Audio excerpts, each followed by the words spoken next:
And thanks to Engineers Ireland Cork for inviting me on. We're talking about the dangers of artificial intelligence tonight. When Jim asked me about this first back in August, I was writing a foundation course in AI for our online training platform. So I was doing a lot of research on it. It was a beginner's course though, so while it did cover the common dangers of AI, it didn't go into huge detail. So I decided the best approach was to start fresh and study it in detail myself. And so that's what I did, and these are the results of my study. Now, before we start, I might warn you that I am not an AI expert. I started my career, as Jim said, as a civil engineer. I switched to IT back in the 90s. Doesn't seem that long ago, but it is.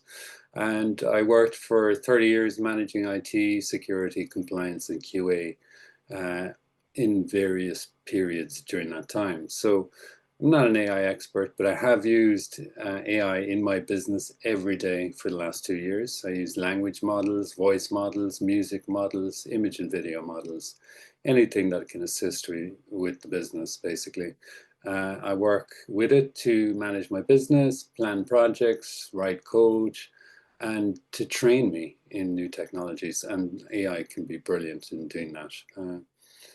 There was a joke going around that 3 months after ChatGPT went live, it had 100 million users. And 4 months after it went live, LinkedIn had 100 million AI experts.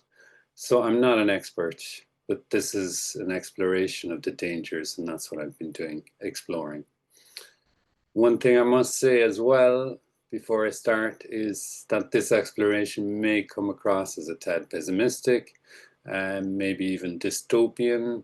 I'm not trying to be that. I'm really just trying to point to the questions that we need to be asking, the potential issues, and raising red flags. That's all. So above all, don't panic. Right, let's get started. So I've broken this presentation into 5 categories, showing the dangers to different groups or the dangers presented by different groups. I'm going to cover the first 3 in some detail. The other 2 are a bit more fuzzy and very subjective, I would argue, as well. So I'm going to present them just in summary format. Probably won't have time to cover them in huge detail. So look, we'll start with AI and you, how AI is affecting you. Then we'll look at AI in business, and then we'll look at AI and cybercrime. Then we'll see how much time we've got left to cover the other 2 topics. Right, so let's start with the good news. AI is fantastic. It's available to everybody. It's a wonderful new tool that we all have. It can boost our productivity. It can make us more creative. And I'm talking now primarily about generative AI. AI comes in a lot of different forms. Generative AI and large language models are just one form. So the AI generates something new. It writes essays, makes music, draws images, writing code, creating or cloning voices. They're all different types of AI that work well together. Some use similar models, but it does, whatever good it brings, it does present some dangers to us. So I've framed these as questions, okay? I don't have all the answers. I'm just asking the questions, but we can point to some of the answers. Okay. So first off, cognitive offload. Are we just outsourcing our thinking? Are we becoming over-dependent on AI for basic tasks? Are we trusting it too much? Many go to AI for advice, but forget that it might not be giving us the best advice because AI is just trained on data.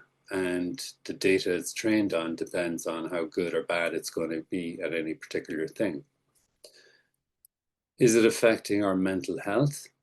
In researching this, I've read some weird and wonderful accounts of people suffering from a kind of AI psychosis, or people falling in love with chatbots. Talking with chatbots is good. You can learn and have fun with them, but it's important not to forget that they are predictive algorithms trained on a huge amount of data. They have the appearance of intelligence. They're like good actors in a way, but some of their data can be plain wrong. Some data can be just opinion presented as fact, and AI can even make up data on its own. It can create all sorts of rubbish. So we have to be mindful of what's going on in the background. And when we're talking to AI, we need to remember that we're talking to something that remembers everything we say, records it, uses it to train itself too. And that data could be sold off to third parties for marketing, research, or worse. Is it shaping our opinions? Is it deciding what kind of person I am based on my usage? In simple terms, AI hallucinates to answer a question based on whatever you type into it, but also based on everything you've told it in the past. So it's building up a picture of you that it uses. If you ask it, who am I? It might tell you, but probably in a flattering way. You could pre-prompt it to say, be very honest, or be a devil's advocate and tell me what I'm doing right, what I'm doing wrong. So big tech, who already have thousands, if not millions of data points about us, collected in cookies, tracking your internet activity, app usage, they now have an AI that talks to you and remembers everything you send to it, that you give to it, that you say to it. It might even know you better than you know yourself. Is that a form of identity theft? We're only getting used to the danger that we can be deep faked in videos with very little effort now. But AI is building a model of our behavior, and probably a more representative model than we have of ourselves. Don't want to get too philosophical about it, but there is a lot of data out there collecting, every day. Right. Are our choices really our own? So this isn't so much with LLMs, but using social media that's controlled by AI. AI decides what you see. The algorithms optimize for keeping your attention. They'll keep showing you material you engage with most, likes, comments, view time. And we've seen the damage that this can do in polarizing society or creating tensions. And deepfakes, we can't get away from them, can we? We've got apps for creating them. Our kids might be making fools of us pulling pranks, but what about the media that we trust? We saw, I think it was the first UK news channel had an AI news correspondent. At least they admitted it. We've seen that happen all around the world. There's been first deepfake news presenters in many countries already. So, as that kind of expands, where are we getting our news from? What material are we using to form our opinions? What does that mean for the truth? And can the truth be easily dismissed as fake news too? So social media is filling up with AI content too. Latest studies revealed, I think, that almost 50% of social media content is AI created, either wholly or in part. And, it's kind of like AI slop. We see a lot of complaints on social media about it. Are we succumbing to AI fatigue, losing interest in AI after watching hundreds of cats on motorcycles getting arrested? They are very funny, by the way, but yeah, they are. The novelty wears off quickly, doesn't it? Right. So you see alarming pieces of news in the media of an economic apocalypse. We're all going to lose our jobs. And are we just working our way out of a job? Well, it kind of depends on how we use AI. We're just using AI to do our job and then we're going home. Well, that just indicates that AI can do our job without us pressing the button. Many tech and government leaders think so. They think this is ahead. And some have even been accused of playing down the risk to avoid triggering mass panic. So it's kind of a playground for conspiracy theorists. And if we do keep our job because we've adopted AI, what happens when it hallucinates and gets stuff wrong? There's many examples of this in the media. You can see the news articles I'm putting up, by the way.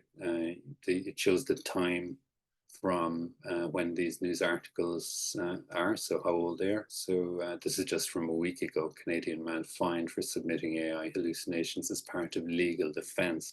And I've seen so many examples of AI being used incorrectly and coming up with mistakes in legal cases, which is very serious.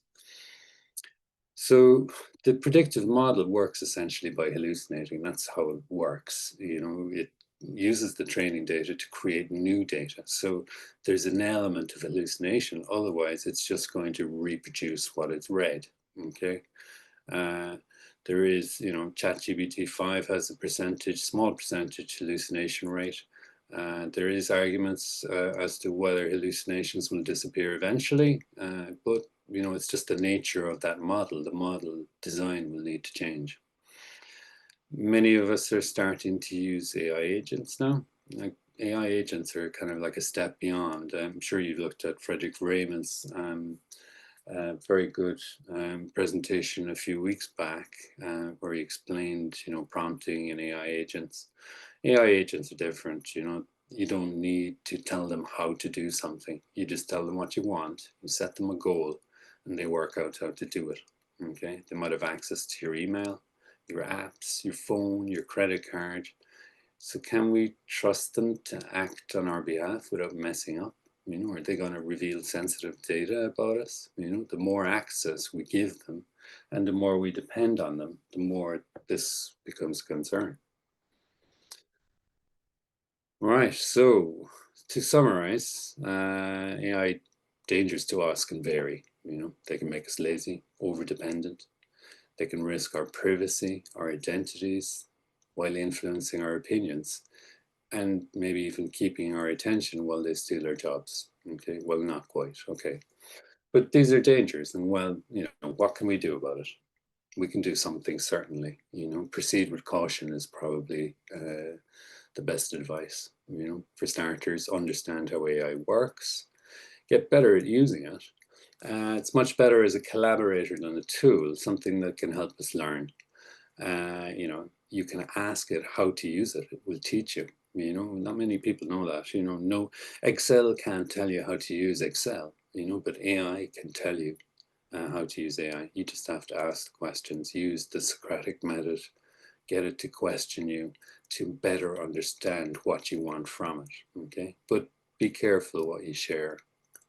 Read the small print, use privacy modes, don't put sensitive data in public tools, anonymize your context if you can. Question what you get back from it. Creativity is not using the first answer. It's iterating until you get what you want, okay? Question online content, is it fake? Are they scams? Everything in social media is designed to elicit a particular response to keep you watching, so be alert.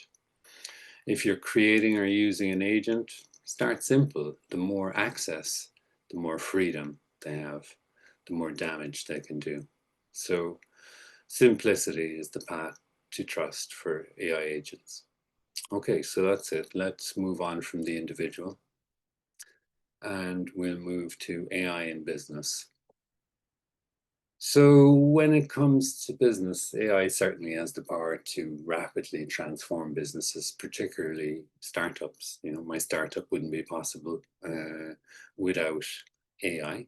It can increase our productivity, automating certain tasks. It can take meeting notes, set out schedules, project plans. It can help us organize.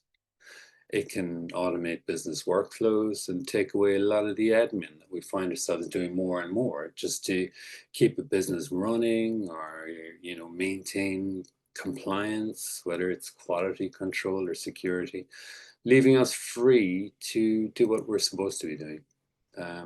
So it can maximize our utilization, reduce decision fatigue so that we're better able to make the important decisions. It can even help us expand into new markets or business models because it's lowering the barriers, the technology barriers. Need to research new fields of expertise. Now you've got a perfect research partner. Just be wary of the data that it's trained on. It may not have access to paywall data, and that would be something I want to discuss later. Uh, if you need to develop code, run statistical models, now you've got someone who can show you the way. But there are risks. As long as we're using it as a collaborator and we've trained it to do so, it can reduce or eliminate a lot of day-to-day headaches for jobs, but it also has the power to disrupt and maybe even destroy our business models. First thing is, are we getting the benefit of it? When it comes to implementing AI, or if you're a business owner, I'm not sure who I'm speaking to in the audience, but if you're a business owner, are your staff getting better tools that support their expertise? A lot of this comes down to how they use it. When I first saw ChatGPT spew out a report in seconds, I thought, wow, this is brilliant, but it does it so fast. But after the novelty wore off, you start to notice the errors, and then you have to, realize that you need to prepare it and refine it to improve the result. And the more you use it, the better you get at interacting with it, and the better output you get from it. So there's an optimization curve, and you need to be able to analyze how much it is helping you. Is it just replacing what you've been doing, or is it improving what you've been doing? So maybe work is done faster, but not smarter, keyword, I think, is augmentation. It's adding value, like an extra member of the team. It's not just replacing what you already did. So we need to approach it with a project mindset. It's how we're going to use it to improve workflows and services. And then we need to be able to measure how those improvements go as well. Another concern is, right, are we going too fast? Okay, if you're running a company, department, or project, you need to understand the risks, limitations, the legal responsibilities involved. Even if you don't have an AI policy or plan, your team could be using AI without you even knowing. And that's called shadow AI. Okay. Meaning essentially that team members are using AI where there's no official company policy on it, no approved tools to use it, and no training in how it should be used. It's important that people use AI, but it should be done in a planned way where the business decides when and how it should be used.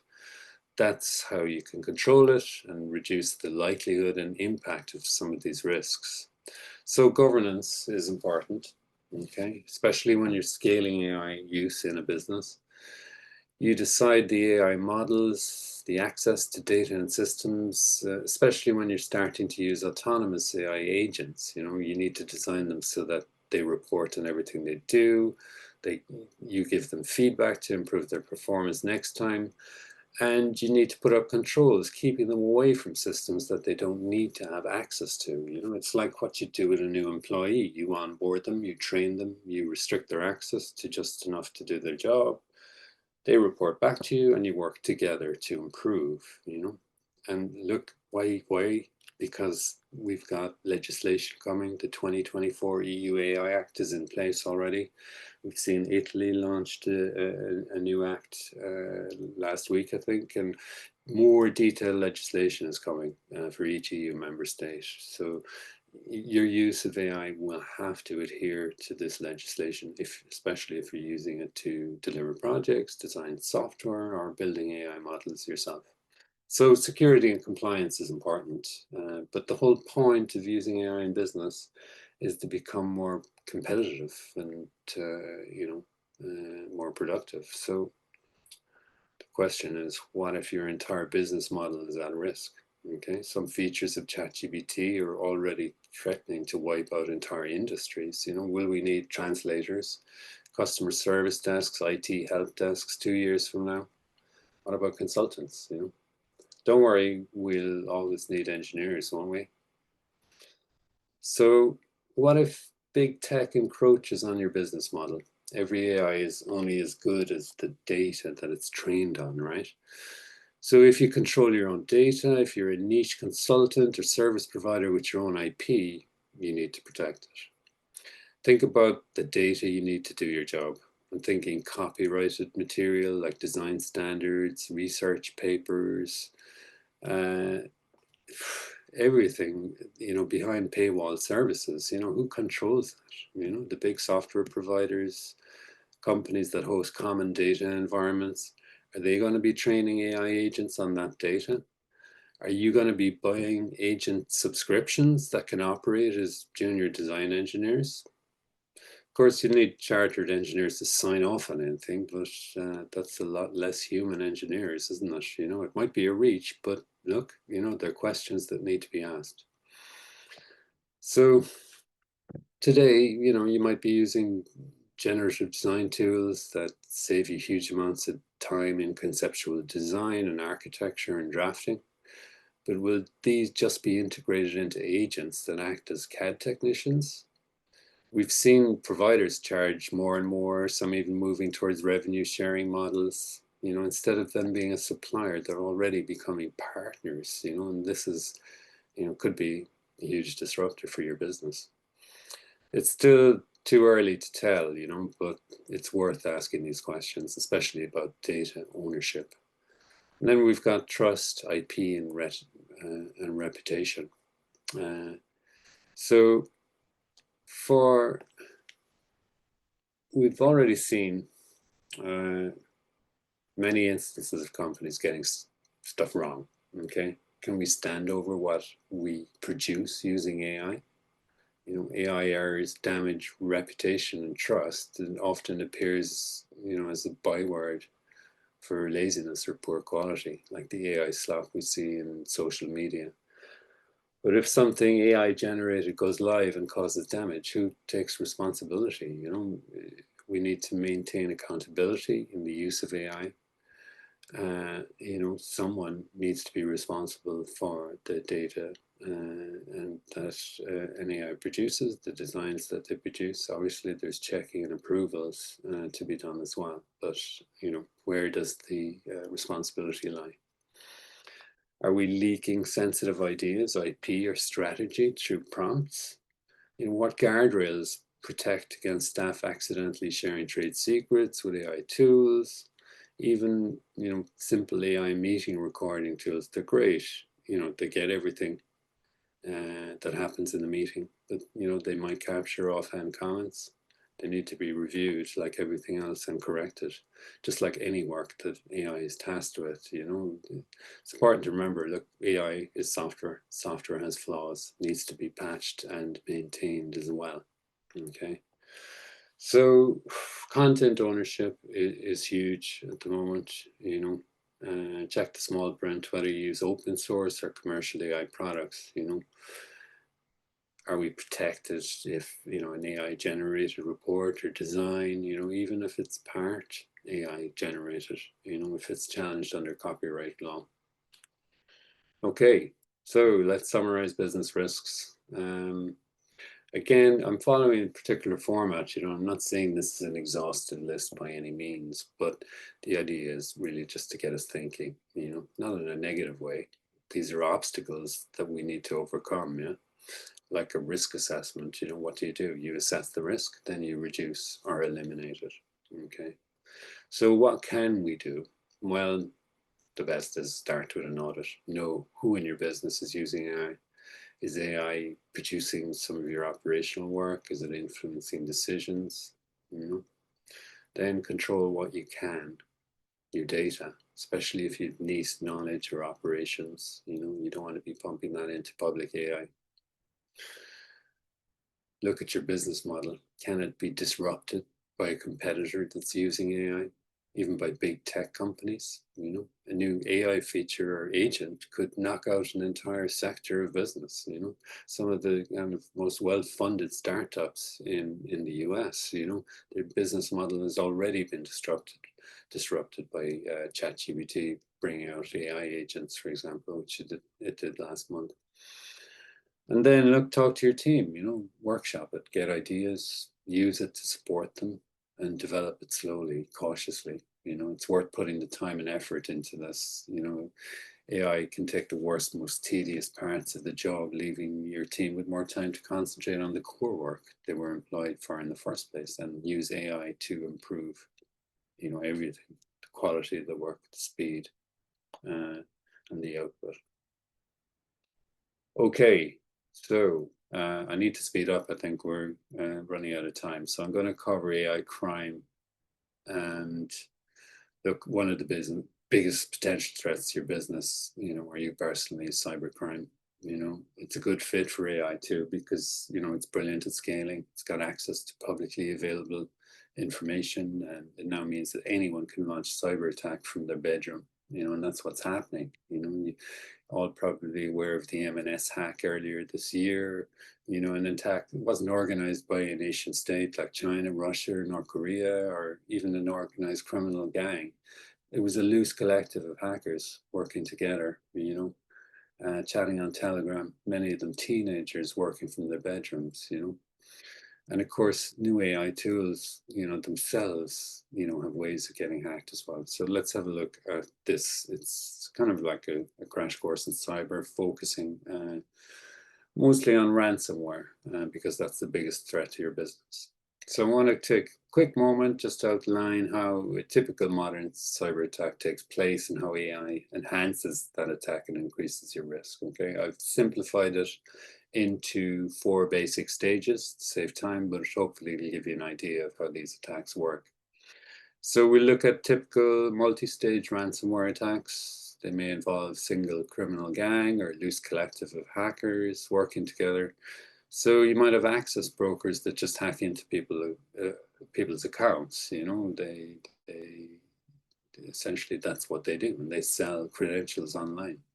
You could have social engineers who impersonate staff or clients, network engineers who research the network once they're in, and ransomware developers then who create and deploy the ransomware, all working together to share the profit.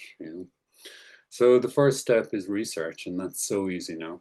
Okay, you can get AI to essentially search, companies on LinkedIn, company websites, and it's all done in seconds, automated.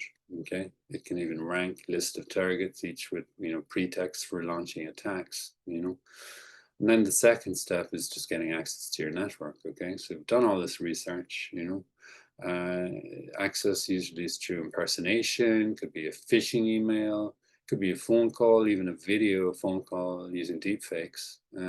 AI will be used to write the email, create fake landing pages or websites. They might even use voice models or deepfakes. So I think in the case of M&S hackers tricked a third-party contractor, rang in impersonating an M&S employee looking for a password reset. Pretty standard request for an IT department. So it's not only your business, but everybody who has access to your business. Third-party suppliers that have access to or control of all or part of your computer network. Okay. So now once they're in, they can cover their tracks, maybe get access to other user accounts, maybe even get admin access. They map out files, software, and cloud systems. They might even disable backups, steal passwords from active sessions, and all of this is done in the background. They use AI tools maybe to disrupt your security as well. Especially if it's outdated security software, they can assess access levels for all of your staff, and then once they have that access, it's time to deploy the ransomware. They copy data, they log in via remote desktop, which is common because it's not protected by multi-factor authentication. So they just need a password. They start copying data up to their cloud backups. It could take some time. So, they'll do this out of office hours or at weekends. They'll already have disabled security systems, that would normally detect or stop this activity. Once they're in the network, once they increase their privileges to admin level, they can do pretty much anything, often undetected. And once finished, they'll deploy the encryption algorithm. It'll encrypt everything it can find, so files, files which control software as well. So by the time they're finished, every file they can get access to is encrypted, meaning you can't access them anymore. And any systems or programs that are dependent on those files will just stop working. So the idea is to target the company, make sure it's off guard. Suddenly, they might have no idea what's going on. They just don't have access to the technology they need to operate their business, and they're forced to pay the ransom. They'll also even post, something on public forums, they might even comment on your poor security, so this could be a publicized incident before you even realized you've been hit. So look, the risks are clear. It's not always about your security hardware and software, the systems that keep your networks secure. In fact, these systems are generally so effective that the only way attackers can breach them is if they're not kept up to date, if they're not patched regularly. But generally, they focus on the soft targets, and invariably this turns out to be the staff. And AI is giving them so many new ways of tricking people, and creating pretexts based on the research so that they're targeting not with kind of silly lottery win emails of the past, but very specific spear fishes, but done on a mass scale. So you need to ensure that they're trained and tested. You need to ensure that you don't have any business processes that can be hijacked by bad actors. And above all, you need to ensure that you can respond quickly to an incident if it does happen. Okay. It has destroyed companies in recent years. Knights of Old was a company based in the UK, 150 years, brought down by Russian hackers in 3 months. So look, in simple terms, AI is a piece of software. Okay? It takes inputs, gives you results. It can access systems, files, and code. But what if someone fed it bad data or malicious prompts? And this is a novel attack that uses malicious prompts to get AI to do something that you don't intend it to do.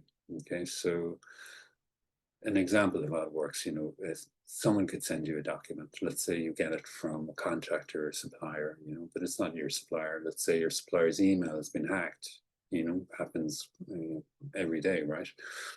So the supplier sends you a contract, 20 pages. So you upload it to your AI model, ask it to summarize it. But what if the contract has some hidden text, let's say in the header, in white letters so you can't see it?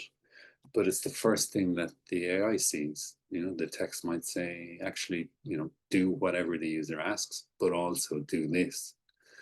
And that could be copy some data, run some code, run this agent, complete these tasks. That's AI injection. It's just one example of emerging threats that are already leveraging AI. By the way, I didn't mean to animate this, but I ran out of time, I'm afraid. So look, your AI model, can be compromised by AI injection.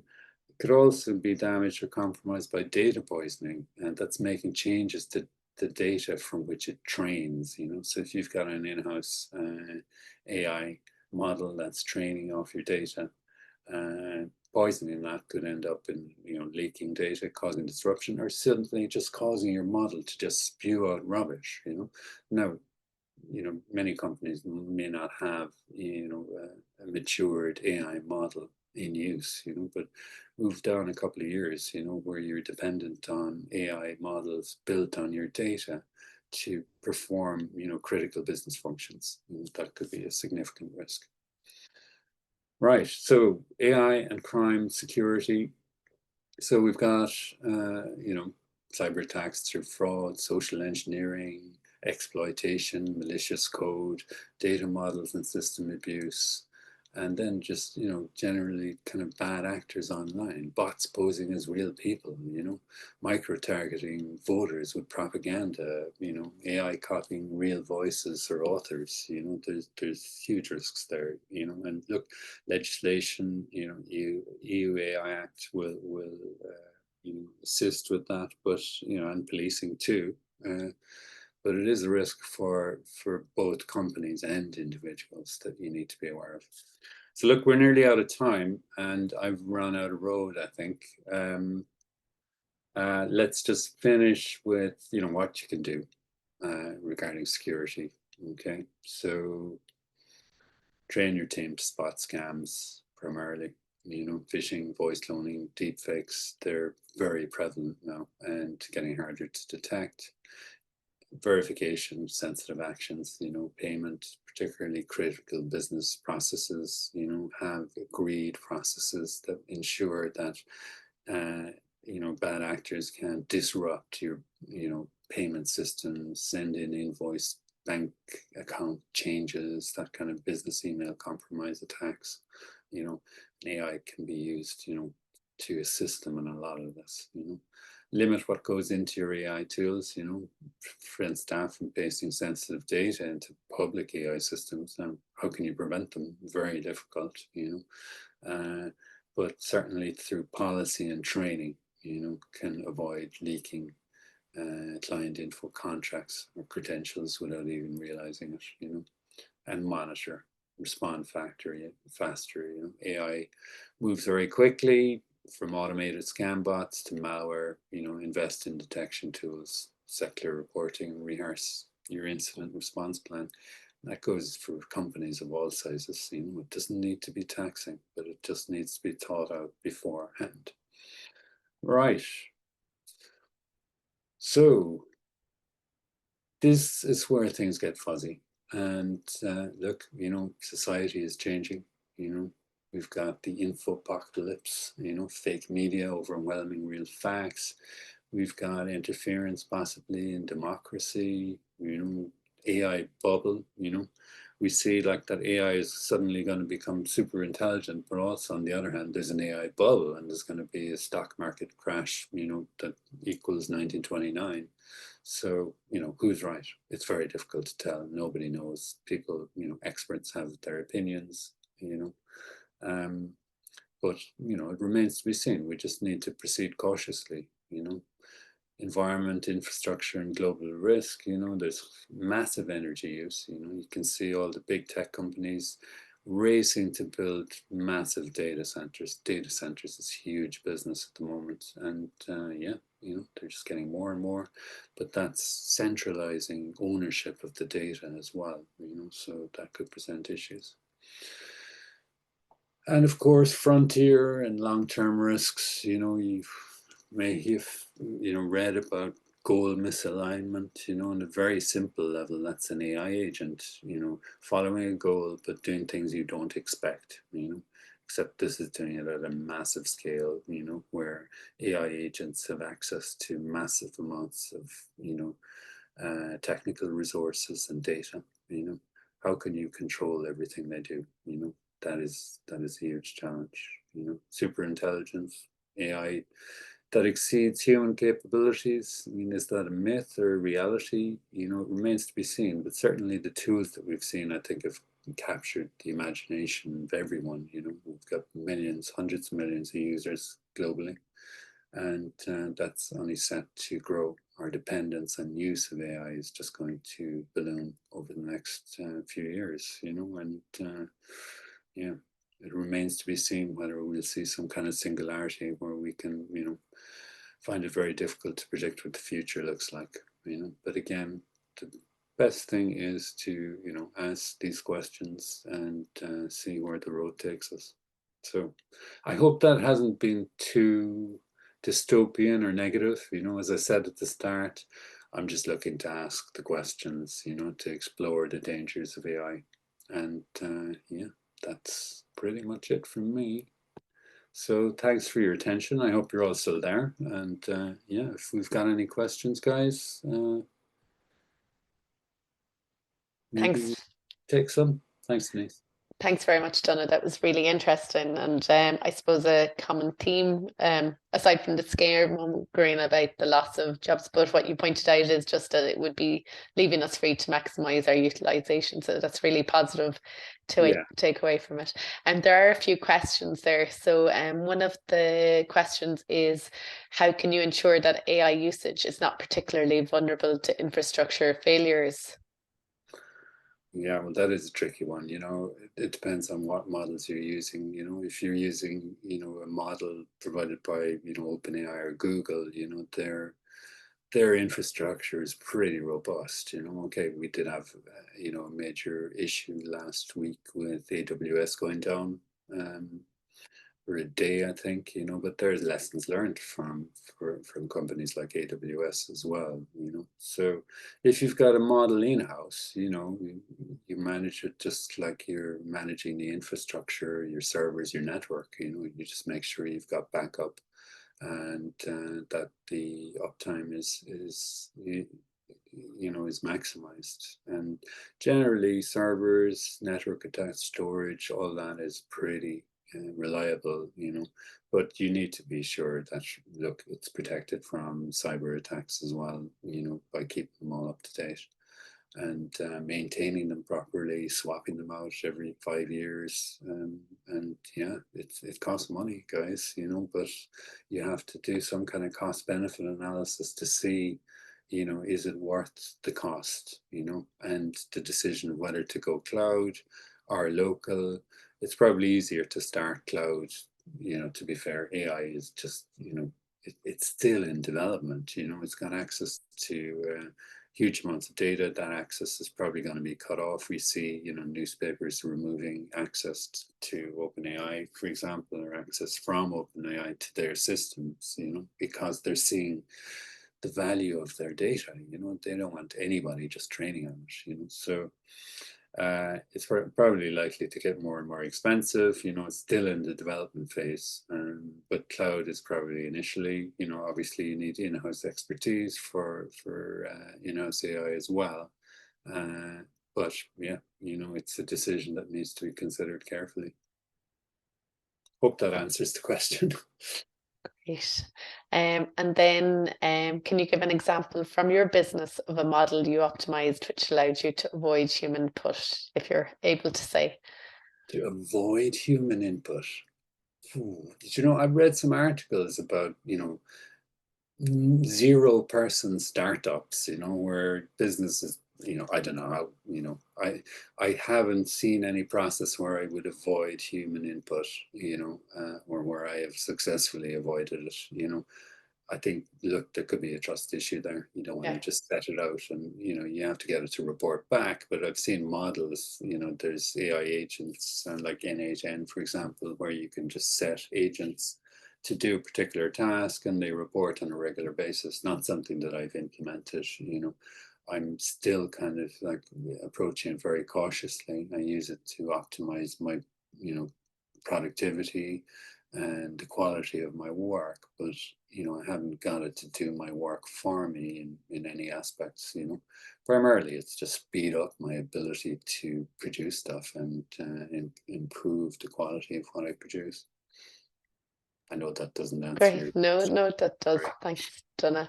Another question in is, firms now have DPOs. Do you see a future need for an AI moderator, i.e. an officer to monitor and control your AI usage, etc.? Yeah, like I think definitely you need some kind of AI, compliance role.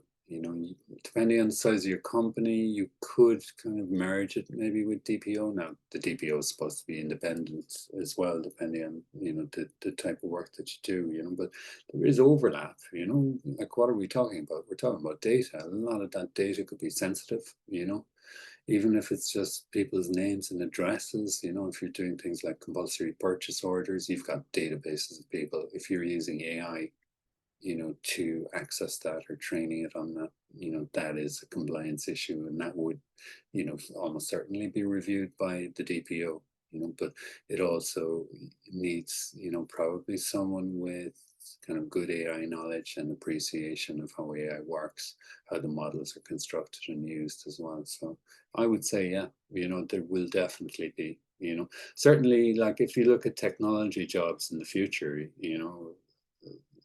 a lot of jobs are veering towards kind of AI, machine learning. And yeah, the idea is, the AI tech people, let's say, would build and, design and build the AIs, but you need someone to monitor it, and you need someone over them, probably monitoring AI use across the organization. Yeah. Great.